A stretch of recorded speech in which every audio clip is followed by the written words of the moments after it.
이건 제가 겪은 충격적인 이야기입니다. 지하철역 안에서 누군가가 휴대폰을 떨어뜨렸습니다. 그건 평범한 사건이었습니다. 그런데 그 휴대폰이 단 2시간 만에 주인을 찾아갔고 그 위에는 쪽지가 하나 남겨져 있었습니다. 서울에 오신 걸 환영합니다. 그날 이후 제 인생이 바뀌었습니다. 제가 15년간 보고 비교하고 비판해왔던 수많은 도시 시스템들이 이 작은 나라, 이 지하철 안에서 하나하나 무너져 내렸습니다. 한국의 지하철이 세계 최고라고요? 처음엔 비웃었습니다. 하지만 지금은 여러분께 묻고 싶습니다. 당신이 믿는 선진국의 기준은 정말 맞습니까? 좋아요와 구독, 댓글을 남겨주세요. 이제 그 이야기를 시작하겠습니다. 안녕하세요. 저는 BBC 국제부 기자 클레어 윌로비입니다. 도시의 진실을 추적하는 다큐멘터리 시리즈 어번 트루스를 12년째 진행 중이죠.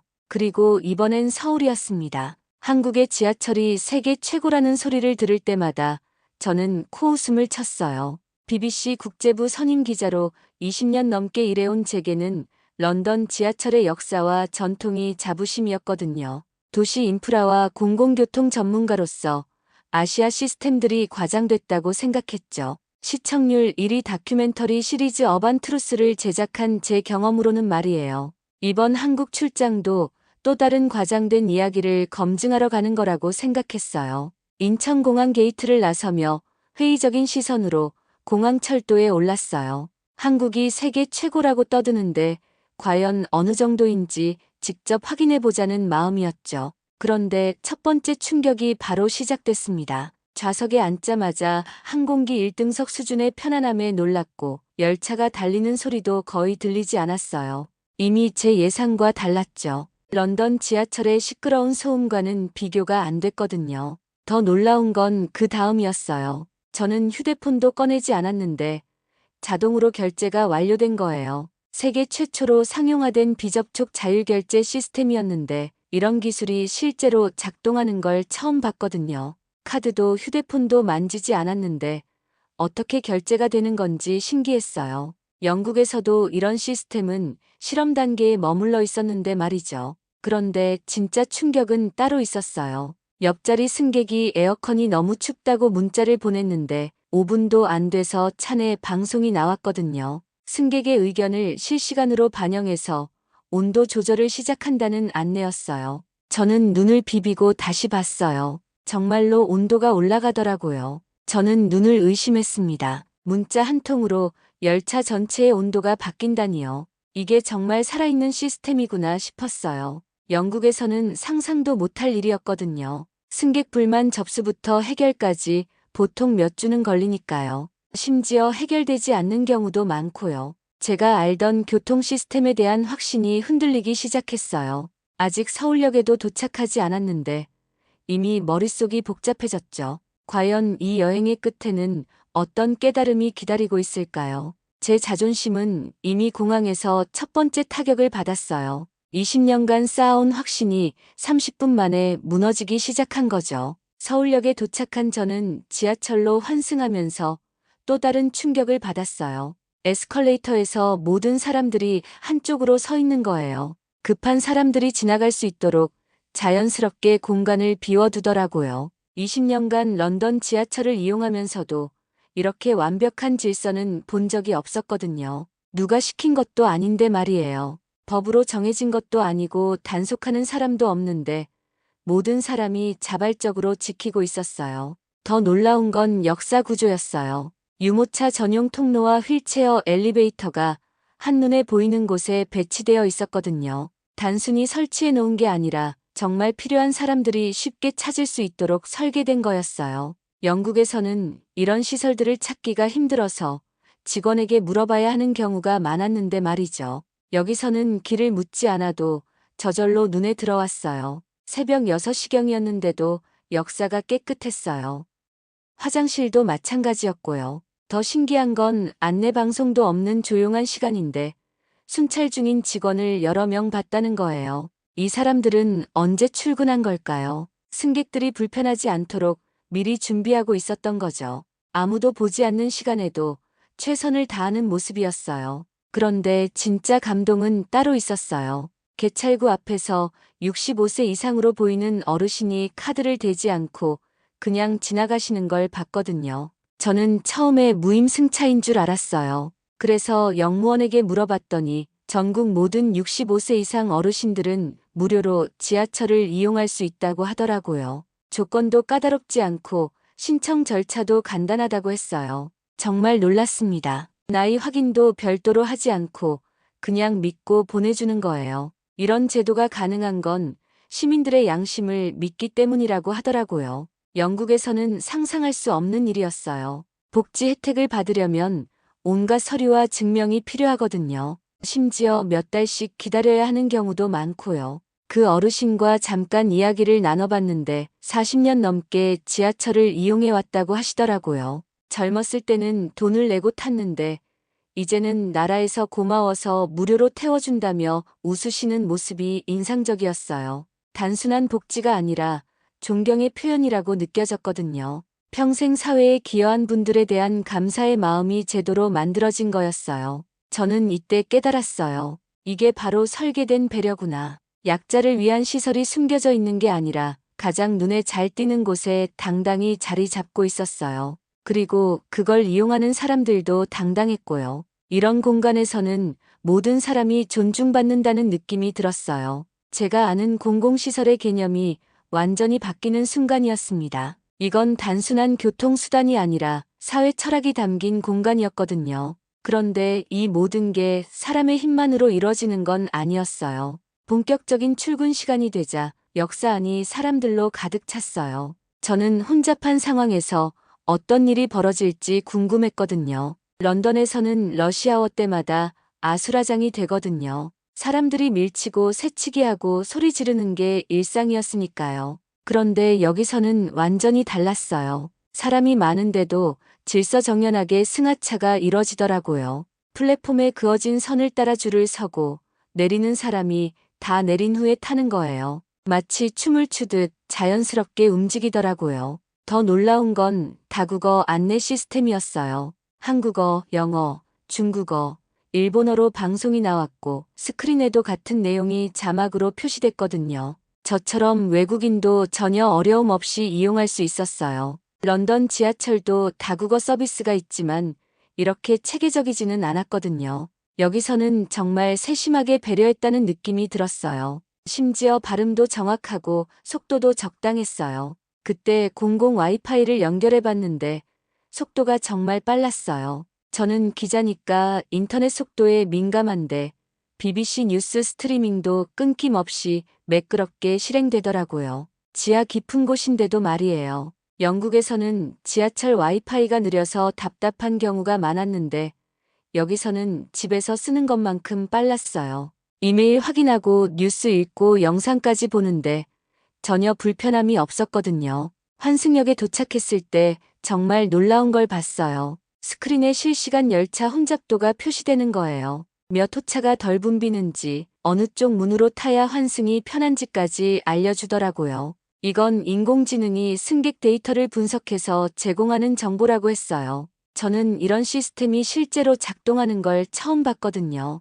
단순한 아이디어가 아니라 정말 실용적인 서비스였어요. 정말 신기했던 건 이 모든 정보가 정확했다는 거예요. 혼잡도 표시를 보고 탄 차량이 정말 여유로웠고 환승 안내대로 움직이니까 최단 시간에 갈아탈 수 있었어요. 단순히 기술을 위한 기술이 아니라 승객들에게 실질적인 도움이 되는 시스템이었던 거죠. 매일 이용하는 사람들도 이 정보를 신뢰하고 있다는 게 느껴졌어요. 이때 저는 깨달았어요. 이게 바로 디지털이 만드는 질서구나. 사람들이 규칙을 지키는 것도 중요하지만 시스템 자체가 혼란을 미리 방지하고 있었던 거예요. 정보를 제공해서 승객들이 스스로 분산되도록 유도하고 외국인도 쉽게 이용할 수 있도록 배려하고 인터넷까지 빠르게 제공해서 이동 시간을 알차게 보낼 수 있게 했어요. 런던 지하철과 비교가 안 됐어요. 여기서는 기술이 사람을 통제하는 게 아니라 사람을 배려하고 도와주고 있었거든요.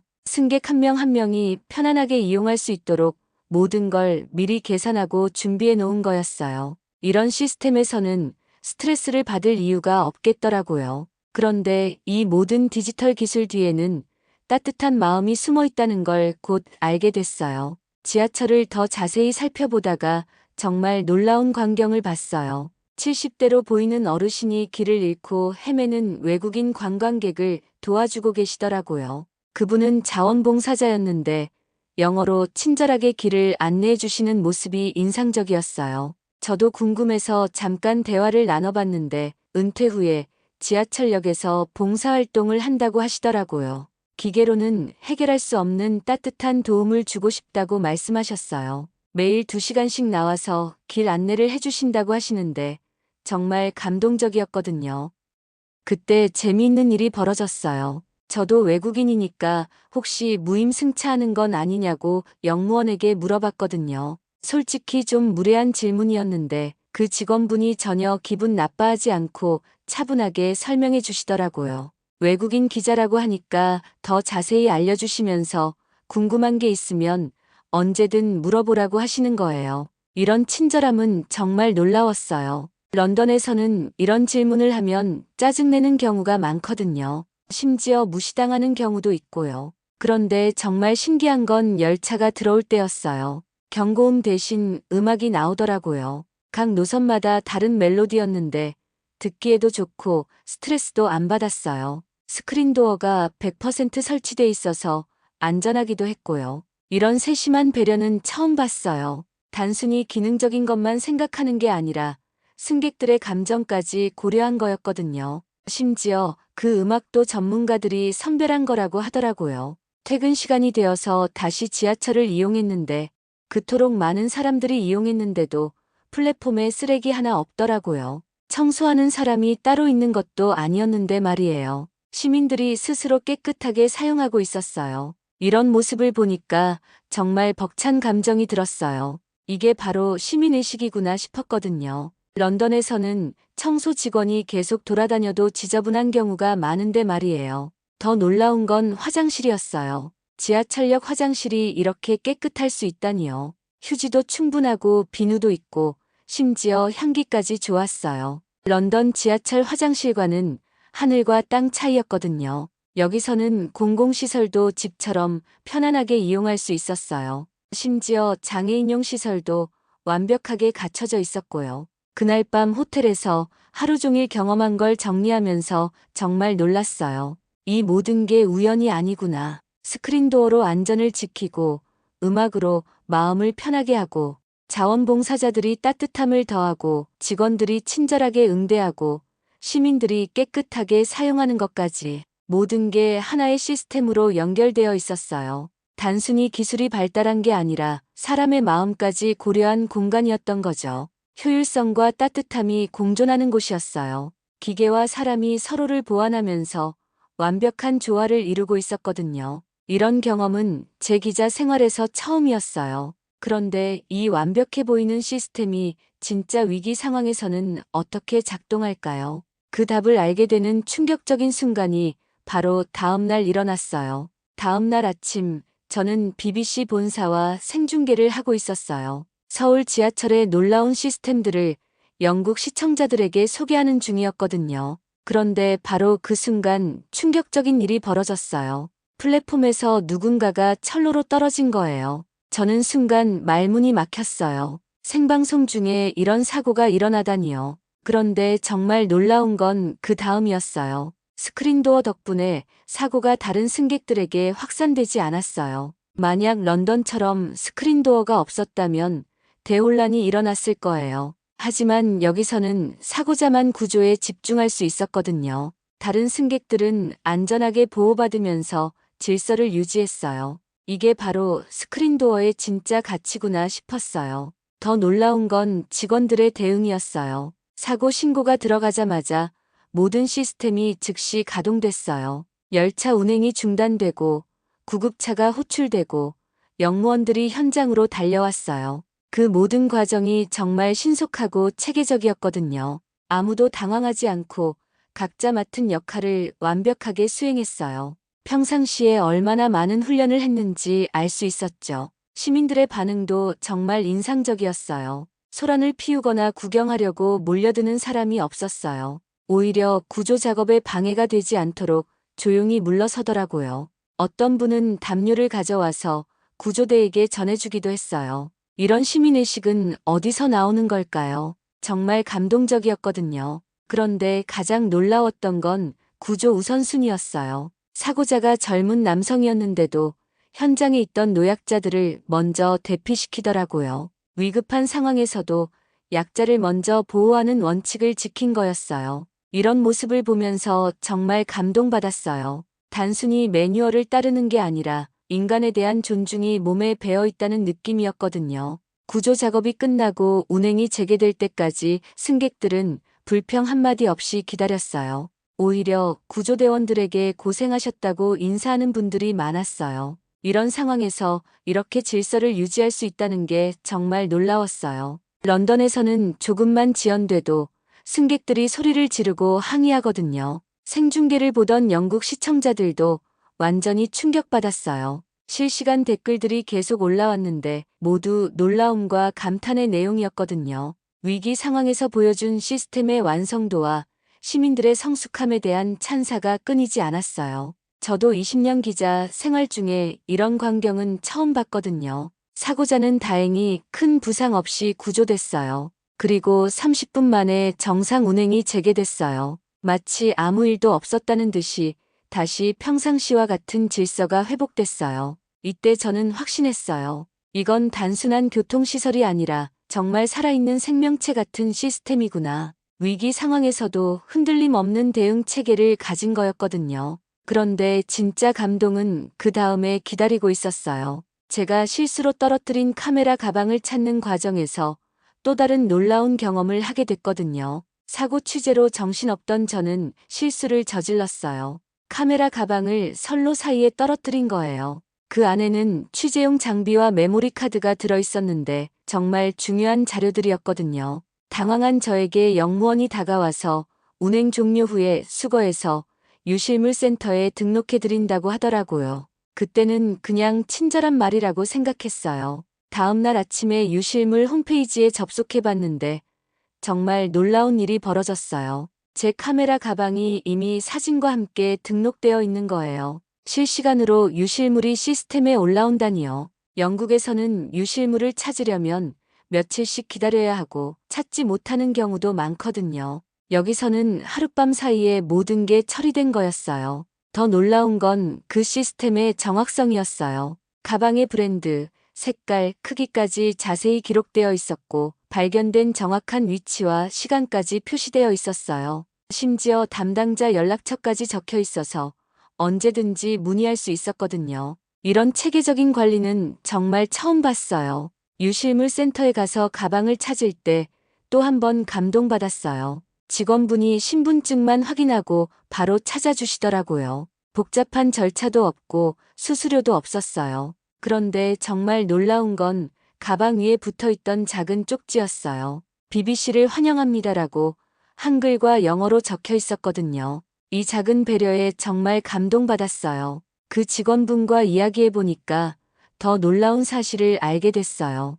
매일 수백 개의 유실물이 접수되는데 찾아가는 비율이 90%가 넘는다고 하더라고요. 이런 높은 회수율은 시스템의 효율성과 시민들의 정직함이 만나서 가능한 거였어요. 유실물을 신고하는 시민들도 많고 관리하는 시스템도 완벽했거든요. 더 감동적이었던 건 그 쪽지를 써준 사람이 청소 담당 직원이었다는 거예요. 외국 기자가 온다는 소식을 듣고 작은 환영 인사를 준비해 준 거였어요. 이런 세심한 배려는 어디서 나오는 걸까요? 단순히 업무가 아니라 진심으로 손님을 맞이하는 마음이었거든요. 가방을 받아들고 나오면서 저는 정말 많은 생각이 들었어요. 물건을 잃어버렸다가 찾은 게 아니라 오히려 더 많은 걸 얻은 기분이었거든요. 사람에 대한 신뢰, 시스템에 대한 믿음, 그리고 작은 친절이 주는 큰 감동까지 말이에요. 이때 깨달았어요. 이게 바로 진짜 선진 시스템이구나. 단순히 기술이 발달한 게 아니라 사람과 디지털이 완벽하게 융합된 거였어요. 효율성과 인간미가 공존하는 공간이었거든요. 유실물 하나를 처리하는 과정에서도 이렇게 많은 배려와 정성이 들어간다니요. BBC 본사에 이 이야기를 전했을 때 모든 동료들이 놀라워했어요. 이런 서비스 수준은 세계 어디서도 경험해 본 적이 없다고 하더라고요. 저도 마찬가지였어요. 20년 기자 생활 중에 이렇게 완벽한 시스템을 본 건 처음이었거든요. 그런데 이 모든 경험들이 저에게 어떤 변화를 가져왔는지는 그때까지만 해도 몰랐어요. 진짜 변화는 이 모든 걸 정리하면서 시작됐거든요. 런던으로 돌아와서 영상을 편집하는데 정말 이상한 감정이 들었어요. 제가 그동안 가장 앞서 있다고 믿어왔던 영국의 교통 철학이 완전히 무너져 내리는 느낌이었거든요. 20년간 쌓아온 확신과 자부심이 일주일 만에 산산조각 난 거였어요. 처음에는 인정하기 싫었어요. 그냥 한국이 좀 잘해놓은 것뿐이라고 생각하려고 했거든요. 그런데 편집하면서 인터뷰했던 사람들의 모습을 다시 보니까 눈물이 나더라고요. 65세 어르신이 무료로 지하철을 타면서 고맙다고 웃으시던 모습, 70대 자원봉사자가 외국인을 도와주시던 모습, 사고 현장에서 담요를 가져온 시민, 제 가방에 환영 메시지를 써준 청소 직원까지 모든 게 진짜였거든요. 이런 모습들은 연출이나 가식이 아니었어요. 카메라를 의식해서 하는 행동도 아니었고요. 그냥 자연스러운 일상이었던 거예요. 이런 사회에서 사는 사람들이 얼마나 행복할까 싶었어요. 매일 이용하는 지하철이 이렇게 편안하고 안전한 공간이라니요. 저는 왜 지금까지 런던 지하철의 불편함을 당연하게 받아들였을까요? 편집을 마치고 완성된 다큐멘터리를 봤을 때 저 자신도 놀랐어요. 처음 기획할 때는 한국 시스템의 허점을 찾아서 균형 잡힌 시각으로 보도하려고 했거든요. 그런데 결과물은 완전히 달랐어요.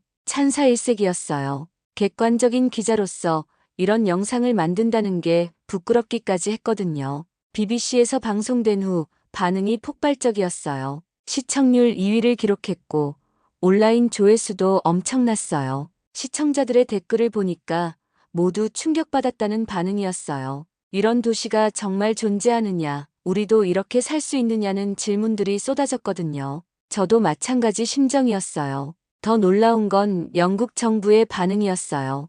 교통부 장관이 직접 연락을 해서 한국과의 교통기술 협력을 추진하겠다고 발표한 거예요. 제 다큐멘터리 하나가 국제정책 협력으로 이어진 거였죠. 기자로서 이런 영향력을 행사해 본 건 처음이었어요. 정말 뿌듯하면서도 부담스러웠거든요. 동료 기자들도 저에게 연락을 많이 했어요. 정말 그런 곳이 존재하느냐, 과장된 건 아니냐고 물어보더라고요. 저는 오히려 제가 본 것의 10분의 1도 담지 못했다고 대답했어요. 일주일로는 턱없이 부족했거든요. 더 많은 이야기들이 숨어 있을 것 같았어요. 그날 밤 혼자 집에서 영상을 다시 보면서 정말 많은 생각을 했어요. 제가 지금까지 추구해온 저널리즘이 무엇이었는지, 진짜 좋은 사회란 어떤 모습인지, 시민과 정부가 어떻게 협력해야 하는지에 대해서 말이에요. 서울에서 본 건 단순한 교통시설이 아니라 사회 전체의 철학이었거든요. 20년 기자 생활 중에 이렇게 많은 걸 배운 적은 없었어요. 그리고 이렇게 자신의 편견을 깨뜨려 본 적도 없었고요. 서울 지하철은 제게 기자로서뿐만 아니라 한 인간으로서도 큰 변화를 가져다 줬어요. 이제 저는 완전히 다른 시각으로 세상을 보게 됐거든요. 그런데 이 모든 경험이 끝이 아니었어요. 오히려 새로운 시작이었던 거죠. 다큐멘터리 성공 이후 BBC에서 후속 제작 요청이 들어왔어요. 이번에는 서울 지하철만이 아니라 도시 전체의 교통 시스템을 다뤄보자는 거였어요. 처음에는 고민이 됐어요. 한 번으로도 충분히 충격적이었는데 또 가면 실망할 수도 있겠다 싶었거든요. 하지만 궁금한 게 너무 많았어요. 서울에는 정말 더 많은 이야기가 숨어 있을 것 같았어요. 이번에는 제 딸과 함께 가기로 결정했어요. 대학에서 도시공학을 전공하는 딸이 직접 보면 좋겠다 싶었거든요. 그리고 저 혼자만의 경험이 아니라는 걸 확인하고 싶기도 했어요. 혹시 제가 너무 감정적으로 봤나 싶어서 말이에요. 딸은 처음에는 시큰둥했어요. 엄마가 너무 과장하는 거 아니냐고 하더라고요. 그런데 딸이 서울에 도착해서 하루 만에 완전히 바뀌었어요. 버스와 지하철의 환승 시스템, 실시간 도착 정보, 교통카드 하나로 모든 대중교통 이용 가능한 점까지 모든 게 신기했던 거죠. 특히 밤늦게까지 안전하게 혼자 다닐 수 있다는 점에 가장 놀라워했어요. 런던에서는 상상할 수 없는 일이거든요. 더 놀라운 건 BBC 내부의 변화였어요. 제 다큐멘터리 이후로 서울 케이스 연구팀이 신설됐거든요. 단순히 교통만이 아니라 도시 운영 전반에 대해서 연구하자는 거였어요. 서울이 어떻게 이런 시스템을 만들어냈는지, 다른 도시들도 적용할 수 있는지 분석하는 팀이었어요. 제가 팀장으로 임명됐고요. 두 번째 방문에서도 놀라운 발견들이 계속됐어요. 지하철뿐만 아니라 버스, 택시, 심지어 자전거까지 모든 교통수단이 하나의 시스템으로 연결되어 있었어요. 스마트폰 하나로 모든 걸 해결할 수 있었고, 장애인이나 임산부를 위한 배려도 곳곳에 숨어 있었어요. 이런 통합적 사고는 어디서 나오는 걸까요? 가장 인상적이었던 건 시민들과의 소통 방식이었어요. 불편사항이나 개선 의견을 실시간으로 접수받고 빠르게 반영하는 시스템이 있었거든요. 시민들도 적극적으로 참여했고요. 이게 바로 진짜 민주주의구나 싶었어요. 정치가 아니라 일상에서 작동하는 민주주의 말이에요. 연구팀 활동을 하면서 더 많은 도시들을 방문했는데 서울만큼 완성도 높은 곳은 없었어요. 기술적으로 앞선 도시들은 많았지만 기술과 인간미가 이렇게 조화를 이룬 곳은 드물었거든요. 서울은 단순히 스마트 시티가 아니라 따뜻한 도시였어요. 이제 저는 확신해요. 서울에서 본 건 미래의 모습이었다고요. 모든 도시가 지향해야 할 방향이었어요. 효율성과 인간미, 기술과 전통, 개인과 공동체가 완벽하게 균형을 이룬 공간이었거든요. 이런 도시에서 사는 사람들이 정말 부러웠어요. 마지막 촬영을 마치며 저는 이렇게 말했어요. 서울은 시스템이 아니라 믿음의 집합체였다고요. 시민을 믿는 정부, 정부를 믿는 시민, 서로를 믿는 시민들이 만들어낸 기적이었어요. 기술은 그냥 도구였을 뿐이고 진짜 중요한 건 사람이었던 거죠. 지금 서울 지하철은 전 세계 도시교통 교육의 교과서가 됐어요. 수많은 도시 관계자들이 벤치마킹하러 오고 있거든요. 제가 만든 다큐멘터리가 그 시작점이었다는 게 정말 자랑스러워요. 기자의 인생과 시선을 바꾼 단 하나의 도시, 서울이었습니다. 여러분, 어떠셨나요? 이 놀라운 이야기가 정말 마음에 와 닿으셨나요? 우리가 당연하게 생각하는 일상이 실제로는 얼마나 특별한 건지 깨달으셨을 거예요. 다음에도 더 재미있고 감동적인 이야기로 찾아뵐게요. 좋아요, 구독 눌러주시고 시청해주셔서 감사합니다.